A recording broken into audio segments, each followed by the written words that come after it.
Assalamualaikum warahmatullahi wabarakatuh. Perkenalkan, nama saya Puan Adila Hendra dengan NIM 20231029 dari kelas pendidikan IPA kelas A 2020. Nah, pada kesempatan kali ini saya akan membuat video pembelajaran dalam rangka memenuhi tugas ujian akhir semester mata kuliah Anatomi dan Fisiologi Makhluk Hidup. Nah, pada kesempatan kali ini kita akan sama-sama belajar mengenai sistem pernafasan pada manusia. Sebelum membahas lebih lanjut mengenai sistem pernafasan pada manusia, teman-teman harus lebih dulu mengetahui apa sih yang dimaksud dengan bernafas. Nah, bernafas merupakan proses menghirup dan oksigen dan mengeluarkan karbon dioksida dari paru-paru. Satu kali rangkaian menghirup dan menghembuskan nafas dapat dihitung sebagai satu kali nafas. Nah, proses ini juga disebut sebagai sistem respirasi pada manusia. Setelah mengetahui apa yang dimaksud dengan bernafas, selanjutnya kita akan masuk ke dalam sistem pernafasan pada manusia. Nah, sistem pernafasan pada manusia ini seringkali disebut dengan sistem respirasi, yang mana sistem respirasi merupakan sistem organ yang digunakan sebagai proses pertukaran gas. Nah, sistem organ ini merupakan sistem yang sangat penting dalam tubuh manusia dalam menunjang keberlangsungan hidup. Sistem pernafasan manusia berfungsi sebagai penyedia asupan oksigen secara konsisten agar seluruh fungsi tubuh dapat bekerja dengan baik.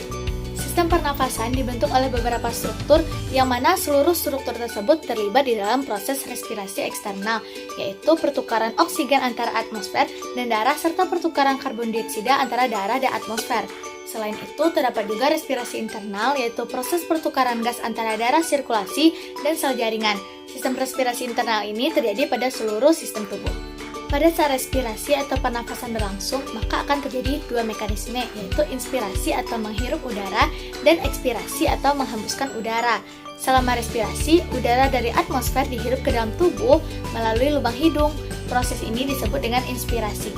Saat inspirasi, diafragma dan otot dada berkontraksi, volume rongga dada membesar, paru-paru mengembang, dan udara masuk ke paru-paru. Oksigen yang dihirup kemudian dibawa ke jantung dan seluruh tubuh oleh darah. Sedangkan untuk proses ekspirasi, udara yang memiliki banyak karbon dioksida dilepaskan kembali melalui lubang hidung. Saat ekspirasi, diafragma dan otot dada berelaksasi, volume rongga dada kembali normal, dan udara keluar dari paru-paru. Karbon dioksida dikeluarkan lewat tenggorokan dan berakhir di rongga hidung. Nah, untuk dapat mempermudah kita dalam memahami mekanisme sistem pernafasan pada manusia ini, kita dapat memvisualisasikannya dengan menggunakan alat peraga sederhana sistem pernafasan. Nah, berikut merupakan alat peraganya. Lubang pada ujung sedotan dapat kita ibaratkan sebagai hidung, yang mana merupakan pintu masuknya udara ke dalam tubuh.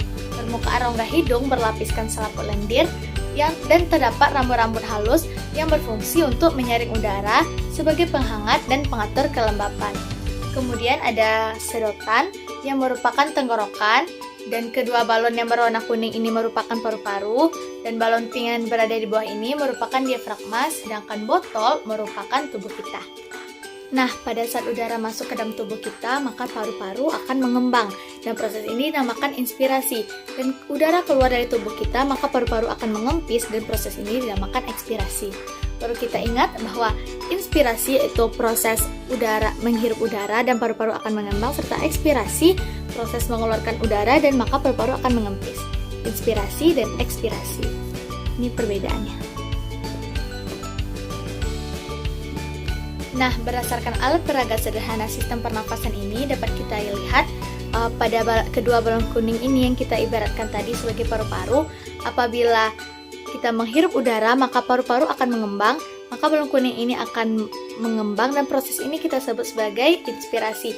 Dan ketika kita menghembuskan udara, maka balon kuning ini akan mengempis, dan mengempisnya balon kuning ini kita sebut sebagai proses ekspirasi. Mengembang dan mengempis. Sekian dari saya mengenai video pembelajaran sistem pernafasan pada manusia tadi. Semoga bermanfaat. Terima kasih. Wassalamualaikum warahmatullahi wabarakatuh.